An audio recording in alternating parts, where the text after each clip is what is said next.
Avis vascular centre మన దేశంలోనే the best varicose vein hospital. నమస్తే, నేను Kavitha. Welcome to iDream news and నిజాలు. F-16 యుద్ధ విమానాన్ని కూల్చేసినట్టుగా ఇరాన్ అనౌన్స్ చేసింది. అందులో ఉన్నటువంటి ఇద్దరు పైలట్లలో ఒక పైలట్ పారాచూట్తో ఇరాన్ భూభాగంలో దిగారని, ఇంకొక పైలట్ గురించి సమాచారం లేదు అంటూ ఇరాన్ చెప్పింది. ఒకవేళ వాళ్ళని కనుక లైవ్గా పట్టుకొని అప్పగిస్తే భారీ నజరారాలు ఉంటాయి అనేటువంటి మాట కూడా చెప్పింది. బట్ ఈ F-16 ఫైటర్ జెట్ కూలిపోవడానికి సంబంధించి అమెరికా కానీ డొనాల్డ్ ట్రంప్ కానీ ఇప్పటిదాకా ఎందుకు ప్రకటన చేయలేదు? 5వ వారం కంప్లీట్ అయిపోయి 6th వీక్లోకి ఎంటర్ అయిన తర్వాత నెక్స్ట్ ఏంటి? మనతో పాటుగా ఉన్నారు సీనియర్ జర్నలిస్ట్ సురేష్ కొచ్చాతిల్ గారు. సార్ నమస్తే.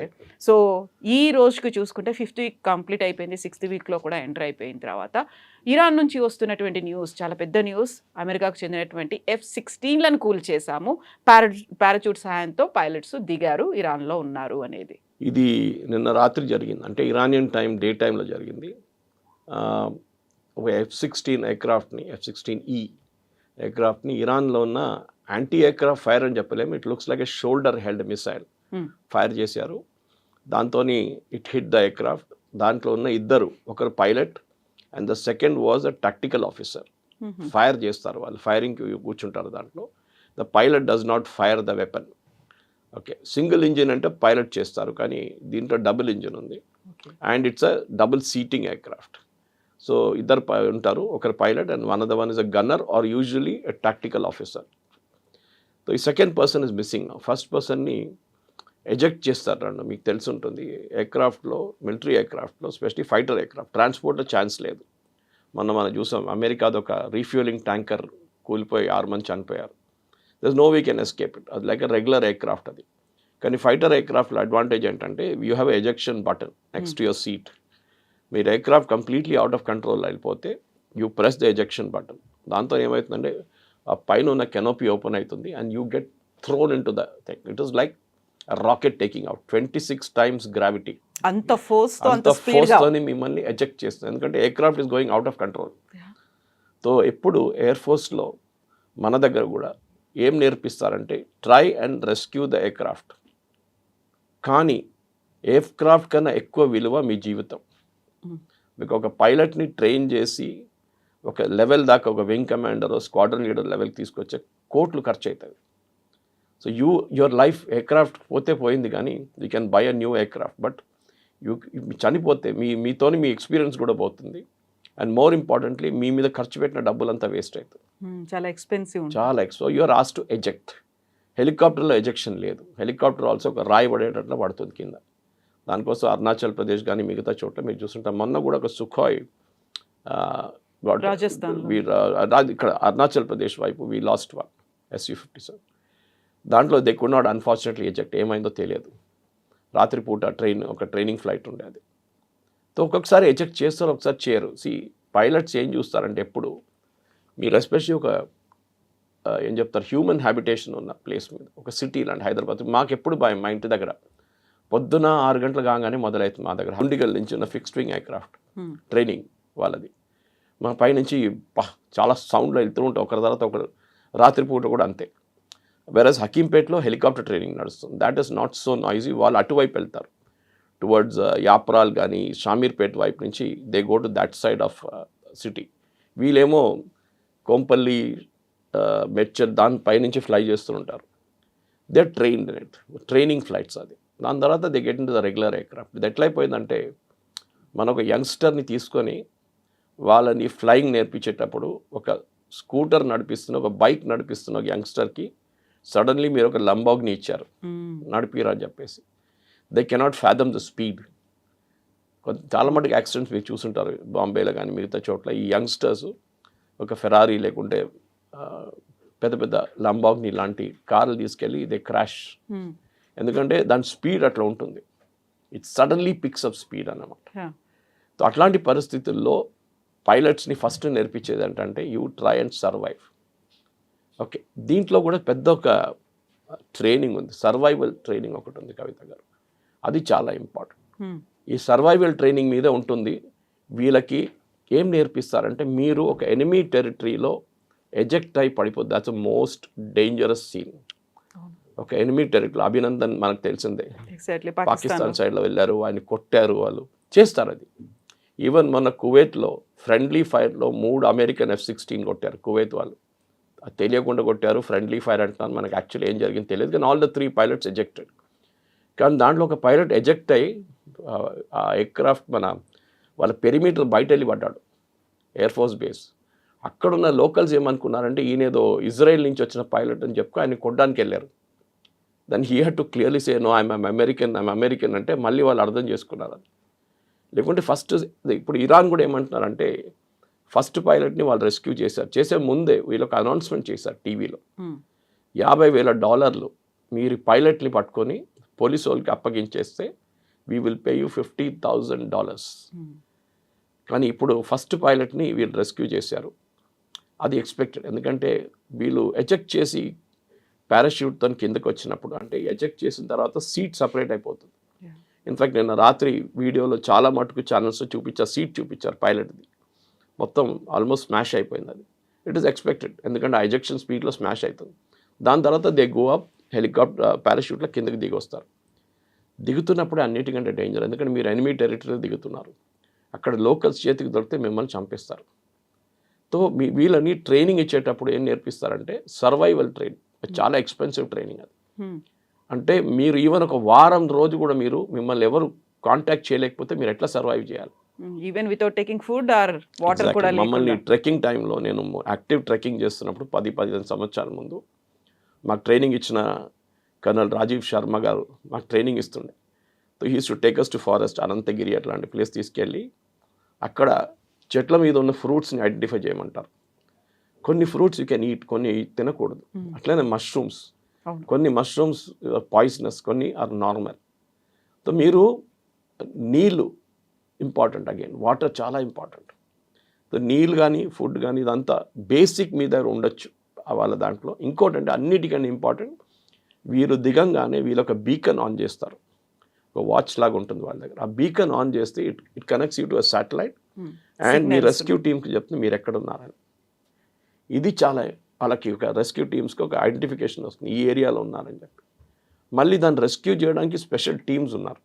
ఈ పైలట్ని ఎవరిని అందరిని పంపిస్తే కాదు. ఇన్ఫ్యాక్ట్ నిన్న Black Hawks 2 helicopters, American helicopter rescue చేయడానికి వచ్చినప్పుడు వాళ్ళ మీద ఫైరింగ్ జరిగింది, గాయపడ్డారు చాలామంది. Luckily that helicopter did not crash అంటున్నారు, అది కువైత్ వైపు ఇక్కడికి వెళ్ళిపోయింది.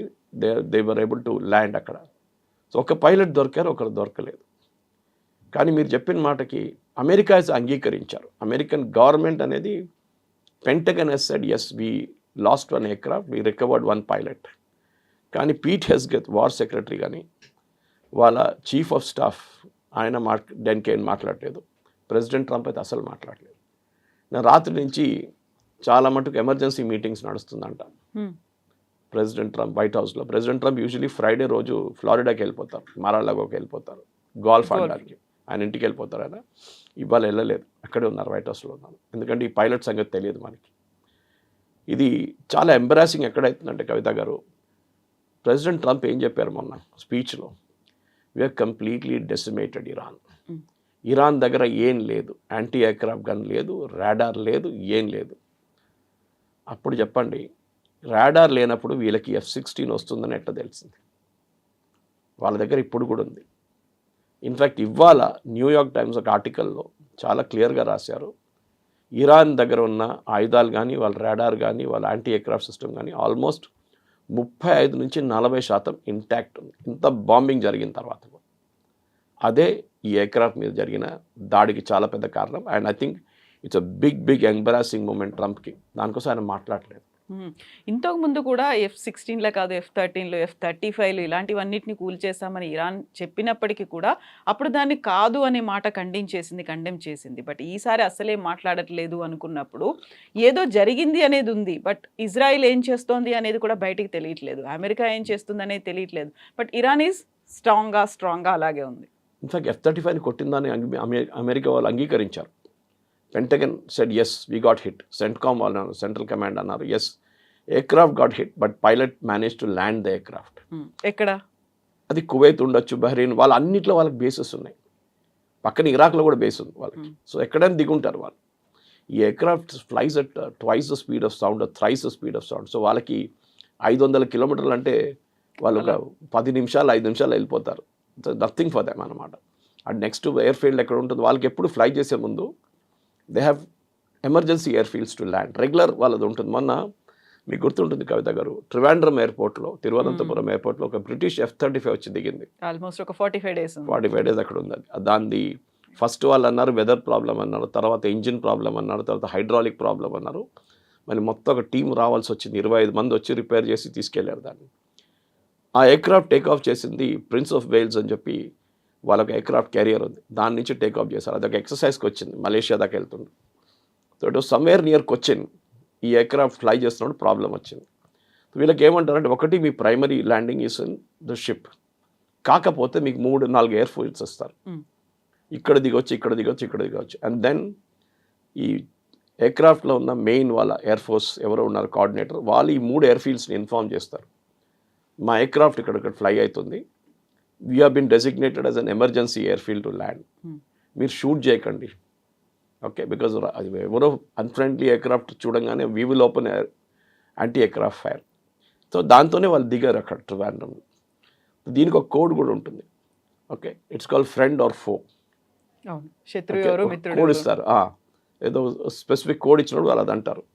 ఇన్ఫ్యాక్ట్ నిన్న ఈ 2 హెలికాప్టర్స్ని రీఫ్యూయల్ చేసే టైంలో ఆ రీఫ్యూయలింగ్ ఎయిర్క్రాఫ్ట్ ఒక స్క్వాక్ కోడ్ ఇచ్చింది. స్క్వాక్ కోడ్ అంటే SQAWK. Squawk code is like May Day call in aircraft, civilian aircraft. Emergency అంటే యువర్ సేవర్ సోల్ టిపికలీ. అది ఎందుకు చేస్తుందో అర్థం కావట్లేదు. బట్ దాని తర్వాత అది వెళ్ళిపోయింది ట్రాన్స్పోర్ట్ ఎయిర్క్రాఫ్ట్. దాని మీద కూడా వీళ్ళు దాడి చేస్తారు. ఇన్ఫ్యాక్ట్ ఐరనీ ఏంటంటే కొన్ని అమెచ్యూర్ వీడియోలు నిన్న రాత్రి చూపించారు. దాంట్లో కొంతమంది పోలీస్ ఆఫీసర్లు గన్తో ఫైర్ చేస్తున్నారు ఈ హెలికాప్టర్ వైపు, ఆ ప్లేన్ వైపు. Anyway, that is their enthusiasm అనమాట. సో కానీ ఇది అమెరికాకి చాలా పెద్ద ఒక ఇష్యూ. నేను చెప్పాను చూడండి, సొమాలియాలో జరిగిన ఈ యుద్ధంలో ఆ యుద్ధం మొత్తం మారిపోయింది. సొమాలియాలో ఒక వార్లార్డ్ ఉండే, ఆయన అసిస్టెంట్స్ని క్యాప్చర్ చేయడానికి అమెరికా కొన్ని హెలికాప్టర్స్ పంపించారు. This happen somewhere in 93. అప్పుడు వాళ్ళ లోకల్ వార్లార్డ్స్ వాళ్ళు క్యాప్చర్ చేయడానికి అక్కడ హెలికాప్టర్ దిగుతున్నప్పుడు one of the helicopters crashed. అది ఫేమస్గా ఒక మూవీ వచ్చింది మన దగ్గర హాలీవుడ్ నుంచి, బ్లాక్ హాక్ డౌన్ అని చెప్పేసి. BLACK hawk HAWK down. దాంట్లో జరిగిందంటే ఈ హెలికాప్టర్ క్రాష్ కాగానే అక్కడున్న హెలికాప్టర్ ఉన్న వాళ్ళని రెస్క్యూ చేయడానికి అమెరికా ఇంకా ట్రూప్స్ని పంపించారు, ఎయిర్బోర్న్ ట్రూప్స్ని. అది పెద్ద ఒక ఫైట్ అయిపోయింది. లాస్ట్లో ఆన్ గ్రౌండ్ 18 మంది చనిపోయారు, ఒక ఆయన హాస్పిటల్లో చనిపోయారు, అమెరికన్ సర్వీస్ మెన్. అది పెద్ద ఒక ఎంబరాస్మెంట్ అయింది అమెరికాకి. అది కాకుండా 90 మంది అమెరికన్ సోల్జర్స్ గాట్ ఇంజర్డ్. దాంతోనే అమెరికా సొమాలియా యుద్ధం వద్దు, మేము బంద్ చేసేస్తున్నాం దుకాణం అని చెప్పి అక్కడి నుంచి వెళ్ళిపోయారు. ఇక్కడ కూడా ఇప్పుడు ఈ ఇన్సిడెంట్తోని ఏదైనా ఒక మేజర్ ట్విస్ట్ జరగవచ్చా అని అందరు అడుగుతున్నారు ప్రశ్న. Everybody is talking Somalia. ఇవాళ మీరు ఏ అమెరికన్ ఛానల్ అయినా ఓపెన్ చేయండి, అందరు మాట్లాడుతున్నదే is this Black Hawk Down. ఎందుకంటే ఒక F-35ని కొట్టడం అనేది అబ్సల్యూట్లీ ఇంపాసిబుల్. అని ఇరాన్ దగ్గర ఏం లేదు F-35 కూడా. అప్పుడు కూడా వాళ్ళు F-35ని కొట్టారు ఒక 15 రోజుల ముందు, 10-15 రోజులు. దాని డ్యామేజ్ జరిగిందని అమెరికా అంగీకరించారు. ఒక స్టెల్త్ బాంబర్ అంటే మీకు రాడార్లో కూడా కనిపించదు అది పోనండి. F-16 ఇస్ ఓల్డర్ వర్షన్, దాని రాడార్లో డెఫినెట్గా కనిపిస్తుంది. కానీ మీరే అన్నారు కదా, ఇరాన్ దగ్గర రాడార్ లేదు, మొత్తం కొట్టేసాము. ఇరాన్ దగ్గర యాంటీ ఎయిర్క్రాఫ్ట్ లేదు, మొత్తం కొట్టేసాము. మళ్ళీ వీళ్ళు ఎట్లా కొట్టారు దీన్ని? How did they hit the helicopters, Black Hawk helicopters? ఇది President Trump and Pete Hegseth have to answer. ఎందుకంటే అమెరికాలో కూడా చాలా మటుకు పెద్ద కాంట్రవర్సీ నడుస్తుంది. వాళ్ళ ఆర్మీ చీఫ్ని ఫైర్ చేసేసారు నేను, రాండీ. అండ్ పీట్ హెగ్సేత్కి ప్రాబ్లం ఏంటంటే హీఈస్ చాలా మెర్క్యూరియల్ క్యారెక్టర్, కోపం వస్తుంది జల్దీ. This particular army general was close to vice president JD Vance. ఈయనకి JD Vanceకి పడదు హెగ్సేత్కి. కావాలని చెప్పి ఈయన ఫైర్ చేశారు. Because he cannot do anything to vice president. ఈయన ఫైర్ చేసి పడేశారు. ఎనీవే, అది వాళ్ళ ఇంటర్నల్ పాలిటిక్స్. దీనికన్నా ముందు కూడా ఆల్మోస్ట్ ఒక 5 మంది అడ్మిరల్స్ని, ఎయిర్ ఫోర్స్ చీఫ్ని, ఆర్మీ చీఫ్ని ఫైర్ చేశారు ఒక 6 నెలల ముందు. కానీ ఇప్పుడు జరుగుతున్న ఈ యుద్ధంలో నిన్నదాకా చెప్పిన కథ కాదు, నిన్న రాత్రి నుంచి స్టోరీ అంతా మారిపోయింది. ఇప్పుడు అందరూ ఏమంటున్నారు, we're praying for the pilot, the second person in the aircraft, officer ఒకరు. పైలట్ అయితే రికవర్ అయిపోయారు, మళ్ళీ ఈయన సంగతి ఏంటి? ఇది ఈ వార్ మనం ఎప్పుడు అడుగుతాం. ప్రెసిడెంట్ ట్రంప్ అంటారు చూడండి, నేను ఇది దుకాణం బంద్ చేసి వెళ్ళిపోతానని. Maybe this is the moment for him. ఒక ఎక్స్క్యూజ్ చూసి నేను వెళ్ళిపోతున్నాను, నాకు ఈ యుద్ధం వద్దు ఇంకా అని చెప్పి వెళ్ళడానికి ఒక చాలా మంచి ఛాన్స్. బట్ ఇజ్రాయెల్ ఏం చేస్తోందో అర్థం కావట్లేదు, అది బయటికి రావట్లేదు. నెతన్యాహు ఏం మాట్లాడట్లేదు, ఇరాన్ అలాగే స్ట్రాంగ్గా ఫైట్ చేస్తూనే ఉంది. ఇజ్రాయెల్ వాళ్ళ పని వాళ్ళు చూసుకుంటున్నారు, అది చాలా క్లియర్. వాళ్ళకి హెజ్బుల్లాతో major problem. Southern లెబనాన్లో litany river దాకా వెళ్ళారు వాళ్ళు. ఇప్పుడు అక్కడ దాకా బఫర్ జోన్ క్రియేట్ చేసుకున్నారు. సదర్న్ లెబనాన్లో మేము ఉండిపోతాం అంటున్నారు చాలా రోజుకి, ఇంకా మా వైపు నుంచి అక్కడి నుంచి. కానీ నిన్న కూడా వాళ్ళ మీద ఆల్మోస్ట్ 11 మిసైల్స్ ఫైర్ చేశారు హెజ్బుల్లా దగ్గర కూడా కెపాసిటీ ఉంది. కవిత గారు, హమాస్కి హెజ్బుల్లాకి డిఫరెన్స్ ఏంటంటే, హమాస్ అంత మైండ్ గేమ్, బ్రెయిన్ లేదు వాళ్ళకి. Okay, they are very cross fighters. మీరు గ్రౌండ్లో ఇడిచేసి చంపరా అంటే కొడతారు వాళ్ళు. హెజ్బుల్లా అట్లా కాదు, వాళ్ళు ఆలోచిస్తారు. They are another version of Iran. దానికోసం చూడండి, ఇరానియన్ అడ్వైజర్స్ రెవల్యూషనరీ గార్డ్స్ నుంచి లెబనాన్లో కూర్చుంటారు. ఎప్పుడు వాళ్ళు మీకు గాజాలో కనిపించరు. గాజాలో వీళ్ళు ఏం చేశారంటే, వాళ్ళకి ఇచ్చిన అన్ని చిన్న చిన్న లాంచర్స్ ఇచ్చారు. ఇక్కడ నుంచి 50 కిలోమీటర్లు, 90 కిలోమీటర్లు, 100 కిలోమీటర్లు కొట్టడానికి. ఎందుకంటే ఇజ్రాయెల్ దగ్గర ఉంది. వేరే హెజ్బుల్లాకి ఇచ్చిందంతా 2000 కిలోమీటర్లు, 1500 కిలోమీటర్ మిసైల్స్ ఇచ్చారు వాళ్ళు, లాంచర్స్తో సహా. And advisers, revolutionary guard adviser. వీళ్ళిద్దరికి చాలా పెద్ద డిఫరెన్స్ ఉంది. హెజ్బుల్లాని కొట్టడానికి అంత ఈజీ కాదు. వీళ్ళు పేజర్ బాంబ్స్ పెట్టి మొత్తం హెజ్బుల్లా లీడర్షిప్ని చంపారు, మీకు గుర్తుంటుంది. దట్ మన బ్రిలియంట్ మొసాడ్ ఆపరేషన్స్. తర్వాత వీళ్ళ లీడర్ నస్రుల్లాని చంపారు బంకర్లో కొట్టి. అప్పుడు అయిపోయింది అనుకున్నాను, కాలేదు, ఇంకా హెజ్బుల్లా నడుస్తుంది. ఇజ్రాయెల్ వాళ్ళ పాలసీ వాళ్ళు ఫాలో చేస్తున్నారు. అఫ్ కోర్స్ వాళ్ళు కూడా చాలా మటుకు టైర్డ్ అయిపోయారు. ఇప్పుడు ఎన్ని సంవత్సరాలు, 3 సంవత్సరాలు అవుతుంది ఇప్పుడు యుద్ధాన్ని కొట్టుకుంటారు. కానీ అన్నిటికంటే పెద్ద తప్పు, ఈ ఎంటైర్ యుద్ధం, ఇప్పుడు నడుస్తున్న యుద్ధాన్ని origin was October 7th attack on Israel. అది హమాస్ చేసిన అన్నిటికంటే పెద్ద తప్పు. ఇరాన్ కూడా అంగీకరిస్తున్నారు. ఆ రోజు అది చేయకపోతే Hezbollah would have been a very good force. Hamas ఇంకా స్ట్రాంగ్గా ఉంటారు. ఇరాన్తో యుద్ధం లేదు, ఏ ప్రాబ్లం లేకుండే. కానీ ఇప్పుడు చూడండి, మొత్తం గందరగోళం ఉంది. Entire west Asia is in turmoil. అటు హెజ్బుల్లా, హమాస్ అయితే క్వైట్గా కూర్చొని ఇప్పుడు హూతీలు మొదలుపెట్టారు. సో ఈ ఎయిర్క్రాఫ్ట్ లాస్ అనేది అమెరికన్ దాంట్లో, లెక్సికన్లో చాలా డేంజరస్. కానీ నాకు గుర్తుంది కవిత గారు, ఫ్రమ్ మై ఎర్లియర్ రీడింగ్లో నేను చాలా బుక్స్ చదువుతుంటాను. కానీ దాంట్లో వియట్నాం వార్ అనలైజ్ చేస్తే, వియట్నాం వార్లో అమెరికాకి 3000 ఎయిర్క్రాఫ్ట్ కూలిపోయింది వాళ్ళది. 3000 ఎయిర్క్రాఫ్ట్ దే లాస్. ఎందుకంటే 19 సంవత్సరాలు నడిచింది ఆ యుద్ధం. ట్రంప్ అదే మొన్న స్పీచ్లో చెప్పారు, నేను నాది 1 నెల అవుతుంది, వాళ్ళు 19 సంవత్సరాలు కొట్టుకున్నారు అమెరికా, మన వియట్నాం వార్. మనమే పోరాడాం కదా అక్కడ, మళ్ళీ ఏమైంది, ఓడిపోయినాం. అది కూడా ఇక్కడ నెలలు అయింది, నేను గెలిచేసాను చెప్పారు Trump. They lost 4000 helicopters, 3000 fixed wing aircraft అంటే fighter aircraft, and 4000 helicopters. So అమెరికాకి యుద్ధాల నష్టం అనేది జరుగుతుంది. ఈవెన్ మనం కూడా యుద్ధం అంటే దాంట్లో లాస్ ఉంటుంది. బంగ్లాదేశ్ వార్లో మనది 175 ఎయిర్క్రాఫ్ట్లు పోయినాయి. మనం we last 177 aircraft. It doesn't come cheap. దానికోసం మొన్న ఆపరేషన్ సింధూర్ నడిచినప్పుడు రాహుల్ గాంధీ అడుగుతూనే ఉన్నారు చూడండి, మనది ఎన్ని ఎయిర్క్రాఫ్ట్ పోయింది, చెప్పండి అని చెప్పి. ఎందుకంటే హీ వాంట్స్ టు నో. కానీ ఎవరో రిమైండ్ చేశారు ఆయన్ని, మీ గ్రాండ్ మదర్ని అడగండి, బంగ్లాదేశ్ వార్లో ఎన్ని కూలిపోయింది అనగానే నెక్స్ట్ డే నుంచి స్టాప్డ్ ఆస్కింగ్ దట్ క్వశ్చన్. నేను ట్వీట్ చేశాను అది ఒకరోజు, just ask your grand mother how many aircraft she lost. ఎవరు అడగలేదు అప్పుడు, వాజ్పేయి గారు అడగలేదు, your the leader of he didn't ask. యుద్ధం అంటే ఉంటుంది నష్టాలు.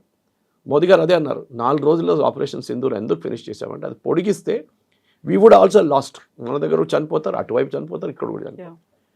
ఇది అమెరికాకు ఉన్న అన్నిటికంటే పెద్ద ప్రాబ్లం కవిత గారు. ఇప్పుడు ప్రెసిడెంట్ ట్రంప్, నేను చెప్పాను చూడండి, రాత్రి నుంచి మాట్లాడలేదు, హెస్గెత్ మాట్లాడలేదు, మోస్ట్ ఇంపార్టెంట్ సెంట్కామ్ వాళ్ళ సెంట్రల్ కమాండ్ మాట్లాడలేదు. ఎవ్వరు ఒక ప్రెస్ నోట్ కూడా ఇష్యూ చేయలేదు. ఇన్ఫాక్ట్ రాత్రి 1 గంట దాకా నేను ప్రెస్ నోట్ కోసం వెయిట్ చేశాను. అమెరికన్ ఛానల్ CNN కానీ వీళ్ళందరూ ABC అందరూ అన్నారు ఇప్పుడు సెంట్కామ్ నుంచి ప్రెస్ నోట్ వచ్చేస్తుంది నెక్స్ట్ హాఫ్ అన్ అవర్ అని చెప్పి రాత్రంతా మేల్కున్నాను ఆల్మోస్ట్ 1:30 దాకా రాలేదు. పొద్దున్న లేచి చూస్తే అప్పుడు కూడా no press note. So this something drastically ఏదో జరిగింది. ఐదర్ ఆ పైలట్ ఇరాన్ దగ్గర ఉన్నారు, ఇరాన్ ఇన్ఫార్మల్గా ఇన్ఫార్మ్ చేస్తుంటారు. ఇన్ఫ్యాక్ట్ వాళ్ళ స్పీకర్ అది ఇరానియన్ పార్లమెంట్ అండ్ వాళ్ళ ఫారెన్ మినిస్టర్ కూడా నిన్న చాలా మటుకు ఈవెన్ వాళ్ళ ప్రెసిడెంట్ కూడా ప్రెసిడెంట్ ట్రంప్ని మీమ్స్లో కొట్టారు నిన్న. రీగన్ చెప్తున్నాడు ఐ డిస్ట్రాయిడ్ రష్యా అంటే ప్రెసిడెంట్ ట్రంప్ చెప్తున్నారు ఐ డిస్ట్రాయిడ్ అమెరికా అని చెప్పి. ఇది నడుస్తుంది అక్కడ. మీరు ఏం చేశారు, మీరే చెప్పారు కదా అని ఇరానియన్ ప్రెసిడెంట్ అంటున్నారు. మా దగ్గర ఏం లేదు ఆయుధాలు అని చెప్పారు, మేము చూపించాము ఇప్పుడు. So it is like a slab on the face, చంప మీద కొట్టినట్లు కొట్టారు నిన్న. అది ఎట్లా రికవర్ అవుతారో మనం కూడా చెప్పలేము. ఫ్యూ అవర్స్ బ్యాకే ఆయన చెప్పారు ఇంకా 2-3 వీక్స్ అనేది ఇది కంటిన్యూ అవ్వబోతోంది అనేది. ఆ తర్వాత ఒక పెద్ద బ్రిడ్జ్ని మేమైతే ఎలా అయితే కూల్ చేసామో ఇలాంటి ఇంకొక 7-8 బ్రిడ్జ్లు ఉన్నాయి, వాటన్నిటి లిస్టు కూడా ఇచ్చారు, వాటన్నిటిని కూడా మీద అటాక్ చేస్తున్నాం, వాటిని కూడా కూల్ చేస్తాము అని చెప్పిన తర్వాతే F-16 మీద అటాక్ అనేది జరిగింది. సో దీంట్లో ఏమైనా కంటిన్యూషన్ చూస్తున్నారా, మళ్ళీ వాళ్ళు ఏమైనా స్ట్రాటజీ మార్చుకుంటున్నారా? నిన్న జరిగిన బ్రిడ్జ్ మీద జరిగిన attack was a war crime. Because యుద్ధంలో కొన్ని చట్టాలు ఉంటాయి. ఈవెన్ మహాభారత తీసుకోండి మీరు, there are certain rules. Evening తర్వాత కొట్టొద్దు. ఓకే, మన దాంట్లో ఇప్పుడున్న వార్లో అది లేదు, 24/7 ఇస్ అ వార్. కానీ సాయంత్రం ఎందుకు పెట్టుకుంటారంటే గాయపడిన వాళ్ళు, చనిపోయిన వాళ్ళ బాడీస్ తీసుకెళ్ళిపోతారు, గాయపడిన వాళ్ళకి ట్రీట్మెంట్ ఇస్తారు. అది పాత యుద్ధంలో ఉన్నది, చట్టాలు ఉంటుంది. వీళ్ళేమంటున్నారంటే పీట్ హెస్గే చట్టాలే లేవు అంటున్నాడు యుద్ధంలో. It cannot be possible. ఈ చట్టాలు పెట్టాల్సిందే ప్రతిదానికి. స్పెషలీ మీరు బ్రిడ్జెస్ ఎందుకు అటాక్ చేస్తున్నారు, సివిలియన్స్ యూజ్ చేస్తారు. మీరు ఆర్మీ కంటోన్మెంట్ మీద దాడి చేయండి, మీరు యాంటీ ఎయిర్క్రాఫ్ట్ బ్యాటరీస్ మీద దాడి చేయండి, మీరు న్యూక్లియర్ సైట్స్ మీద దాడి చేయండి, ఎవ్వరేమన్నారు. But to hit a civilian infrastructure like a bridge, అదొక వార్ క్రైమ్. అది కూడా బ్రిడ్జ్ కంప్లీట్ కాలేదు. మన దగ్గర ఉన్న కేబుల్ బ్రిడ్జ్ లాంటి సిమిలర్ బ్రిడ్జ్, అది నిన్న కొట్టిన బ్రిడ్జ్ మన ఇక్కడ దుర్గం చెరువు దగ్గర, ఆ బ్రిడ్జ్ మీద నిన్న అంటే ఈ బాంబింగ్ జరిగిన రోజు, that is yesterday early morning was Navroz, వాళ్ళ new year, Parsi new year ఉండే.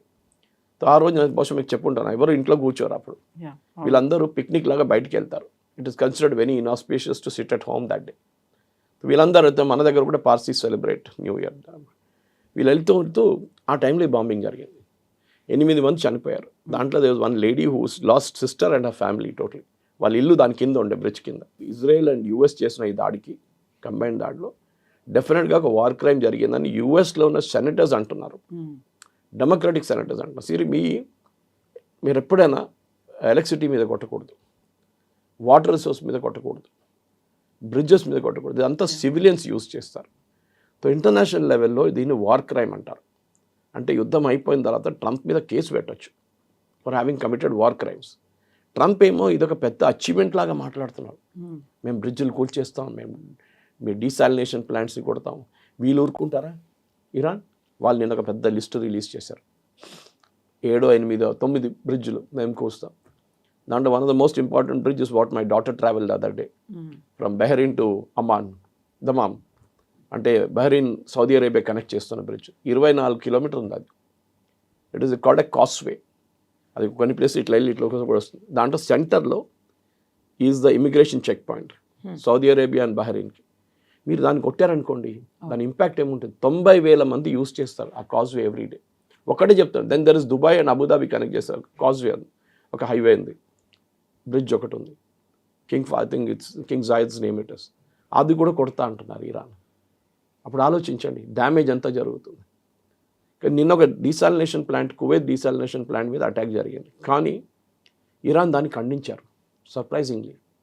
మేము చేయలేదు, ఇది మా వైపు నుంచి జరగలేదు, ఇది ఇజ్రాయిల్ చేస్తుంటారని చెప్తున్నారు. కానీ తర్వాత తెలిసింది అది ఇరాక్ నుంచి ఎవరో మిసైల్ కొట్టారు. అక్కడి నుంచి ఇరాక్లో కూడా చాలా రెబల్ గ్రూప్స్ ఉన్నారు, వాళ్ళు కువైత్ మీద కొట్టిన మిసైల్ అది. ఇరాన్ అంటే మాది కాదు అని కరెక్ట్, అది వాళ్ళు చెప్పింది. సో యుద్ధంలో ఎథిక్స్ అనేది చాలా ఇంపార్టెంట్. ప్రెసిడెంట్ ట్రంప్ ఏమో పెద్ద బోస్ట్ లాగా we will bomb them into stone age అంటున్నారు. ఇరానియన్ ప్రెసిడెంట్ నేను ఒక పెద్ద నోట్ ఇష్యూ చేశారు, చాలా బాగా రాశారు. ఆయన అన్నారు మా సివిలైజేషన్ 9,000 సంవత్సరాలు పాతది. Our civilization and the Persian civilization is almost same, మన హిందూ సివిలైజేషన్. మీది US సివిలైజేషన్ 250 సంవత్సరాలు. మీరు మమ్మల్ని అంటున్నారా స్టోన్ ఏజ్ అని, మీ గురించి ఆలోచించండి ఒకసారి అని చెప్పారు. సో ఇది I will bomb them into stone age అనగానే అక్కడున్న ప్రజల మీద చేస్తున్నారు ఇది. You're insult, you're not talking about the Iranian army, air force and navy. మీరు అక్కడ ప్రజల్ని చెప్తున్నారు మీరు స్టోన్ ఏజ్కి పంపించేస్తాం మిమ్మల్ని, మీరు అక్కడే ఉండండి, మీ కేపబిలిటీ అదే, మీరు మీ లైఫ్ అదే ఉంటుందని చెప్పేసి. సో ఆ అరగెన్స్ ఉంది చూడండి, సెన్స్ ఆఫ్ అరగెన్స్, దాన్ని నిన్న F-16 కొట్టింది. అంతే, ఒక ఎయిర్క్రాఫ్టే ఉండొచ్చు, పెద్ద ఇష్యూ ఏం లేదు, కానీ ఒక్క aircraft has created a Black Hawk down again. సోమాలియాలో ఆ రోజు జరిగిన 93లో జరిగిన ఆ ఇంపాక్ట్ ఈ F-16తో జరిగిందన్న. So it is going to continue అయినా ఇంకా ఈ వీక్ కూడా 6th వీక్? Yes definite. ఇప్పుడు ఐ థింక్ వీళ్ళు ఈ పైలట్ దొరికేదాకా వీళ్ళిద్దరు మాట్లాడరు. మీరు చూసుంటారు నిన్న రాత్రి నుంచి US ఒక్క దాడి కూడా చేయలేదు. ఫ్రమ్ ఎస్టర్డే ఈవినింగ్ ఒక్క దాడి కూడా ఏ ప్లాంట్ మీదో, ఏ బ్రిడ్జ్ మీదో, ఏ నేవల్ అసెట్ మీదో. ఇన్ఫ్యాక్ట్ ఇంకో రెండో ఎయిర్క్రాఫ్ట్ క్రాష్ అయింది కవిత గారు, వార్థోగ్ అని చెప్పి. It is not a fighter aircraft. ఈ వార్థోగ్ ఎయిర్క్రాఫ్ట్ స్ట్రైట్ ఆఫ్ హార్మూజ్ మీద కొట్టారు ఇరాన్, అది కూడా అంగీకరించారు. సెంట్కామ్ చెప్పలేదు, కానీ US government said yes we lost Warthog. ఆ ఎయిర్క్రాఫ్ట్ని కొట్టిన తర్వాత పైలట్ ఏం చేశారంటే కువైత్ వైపు తీసుకెళ్ళిపోయాడు దాన్ని. కువైత్ వైపు వెళ్ళగానే ఆయనకు తెలిసిపోయింది I cannot control the aircraft అని ఎజెక్ట్ చేసేసారు. సో హీ వాజ్ రెస్క్యూడ్ కువైట్లో. సో ఆలోచించండి, రెండు ఎయిర్క్రాఫ్ట్లు ఒకటే రోజు, one is a fighter aircraft, one is a normal aircraft. ఒక రీఫ్యూయలింగ్ ఎయిర్క్రాఫ్ట్ మీద కొట్టారు, రెండు హెలికాప్టర్స్ మీద కొట్టారు. యుద్ధం పెద్ద మలుపు తిరుగుతుంది ఇక్కడి నుంచి. And now America is saying Iran దగ్గర, వాళ్ళ దగ్గర ఇప్పుడు కూడా చాలా మట్టుకు వాళ్ళ కేపబిలిటీస్ అట్లనే ఉన్నాయి. మళ్ళీ మీ ప్రెసిడెంట్ ఏమన్నారు, మీ చీఫ్ ఆఫ్ స్టాఫ్ ఏమంటున్నారు, మీ డిఫెన్స్ సెక్రటరీ ఏమంటున్నారు, అండ్ ఇరాన్ దగ్గర ఉన్న కేపబిలిటీస్ ఉందని చెప్పి మీరే ఇప్పుడు చెప్తున్నారు. ఎవరు నిజం చెప్తున్నారు చెప్పండి, ఇదే అడగాల్సి. అక్కడ అమెరికన్ ప్రజలు కూడా అడుగుతున్నారు. They got tired of it. వాళ్ళ పెట్రోల్ రేట్లు కానీ, వాళ్ళ డీజిల్ రేట్లు కానీ అన్నీ పెరుగుతుంది. కవిత గారు నిన్న హీలియం గురించి అసలు మీకు చెప్పాను. మన దగ్గర నిన్న ఆర్టికల్ వచ్చింది, ఐ వాజ్ సర్ప్రైజ్డ్. నేను ఇన్ని రోజులు చెప్తున్నాను హీలియం చాలా ఇంపార్టెంట్ మనకని. నిన్న ఐ డోంట్ నో అది హిందుస్థాన్ టైమ్స్లో వచ్చిందో దేంట్లో వచ్చిందో, సేయింగ్ దట్ మన దేశంలో ఉన్న చాలా మటుకు MRI మిషన్స్ ఆగిపోయింది. ఎందుకంటే హీలియం కావాలి. Helium cools down the super magnets around this. Chip manufacturing ఆగిపోతుంది. ప్రతి ఇంపాక్ట్ ప్రతి దాని మీద ఉంటుంది. ప్రెసిడెంట్ ట్రంప్ అంటాడు నాకు స్ట్రేట్ ఆఫ్ హార్మూజ్ అని పనేం లేదు, అది మీ ప్రాబ్లం, మీ సార్ట్ అవుట్ చేసుకుంటాను. సో ఈవెన్ మ్యాక్రాన్ని ఇన్సల్ట్ చేయడం అది కూడా చాలా బ్యాడ్ టేస్ట్లో ఉండేది. ఒక మనిషి పర్సనల్ లైఫ్ని, especially president, head of state లెవెల్లో ఆయనకి వైఫ్తోనే ఏదైనా ప్రాబ్లం ఉండొచ్చు, ప్రెసిడెంట్ ట్రంప్కి లేదా, ఆయన కూడా ఉంది కదా. కానీ అదంతా బయట తీసుకొచ్చి ఏదో మీరు ఒక చిల్లరలో మాట్లాడుతుంది చూడండి, ట్యాప్ దగ్గర కొట్టుకుంటారు చూడండి, నీళ్ళ ట్యాప్ దగ్గర, అట్లా మాట్లాడుతున్నాడు. You are not suppose to talk. And French ప్రజలు ఏమనుకుంటారు, మా ప్రెసిడెంట్ ఇట్లా తిడుతున్నారు, ఈయన స్టామర్ని ఇట్లనే చెప్పారు. బ్రిటిష్ ప్రజలకు చాలా కోపం వచ్చింది. ఈయన అసలు మాట్లాడడానికి లైసెన్స్ ఉందా లేదా, లేనిపోయినట్లు మాట్లాడుతున్నారని. సో అసలు ప్రెసిడెంట్ ట్రంప్కి ఇది ఒక పెద్ద చంప మీద కొట్టిన దెబ్బ ఇది. దీనితోనే ఆయన కూల్ డౌన్ అయ్యి కొంచెం ఆలోచించి నెక్స్ట్ స్టెప్ ఏం తీసుకోవాలని ఆలోచించాలి. ఎందుకంటే ఇప్పుడు చాలా మటుకు క్లియర్ అయిపోయింది. ఆయన అన్నారు చూడండి కవిత గారు, our aircraft is having a free run over Iran. వాళ్ళ రాడార్ B-2 బాంబర్స్ అన్నీ తిరుగుతున్నారు మొత్తం కంప్లీట్గా. నౌ వాట్ హ్యాపెండ్, ఇప్పుడు వాళ్ళకి భయం ఉంది that we can be hit any time. So ఇక్కడ మేజర్ చేంజ్ రాబోతుంది. బహుశా దీంతోనైనా just come down and say నేను వెళ్ళిపోతున్నాను ఇంటికి, నాకు సంబంధం లేదు, ఇక ఐఎమ్ విత్డ్రాయింగ్ మై ట్రూప్స్. ఆ రోజు ఇంత పెద్ద ఇది చేసేసి INS ట్రిపుల్ని పంపిస్తాను, ఇంకో షిప్ని US నుంచి పంపించారు, ఆ షిప్ని రిటర్న్ పిలిపించుకున్నారు. That means war is not there anymore. ఆయనకు అర్థమైపోయింది.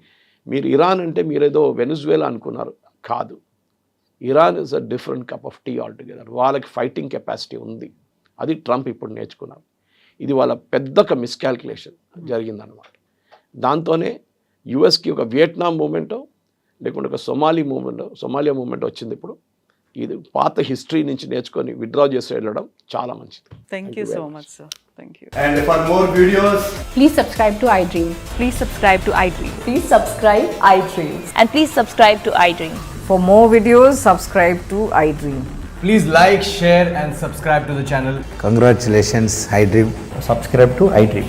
Subscribe to iDream. So subscribe to iDream Media.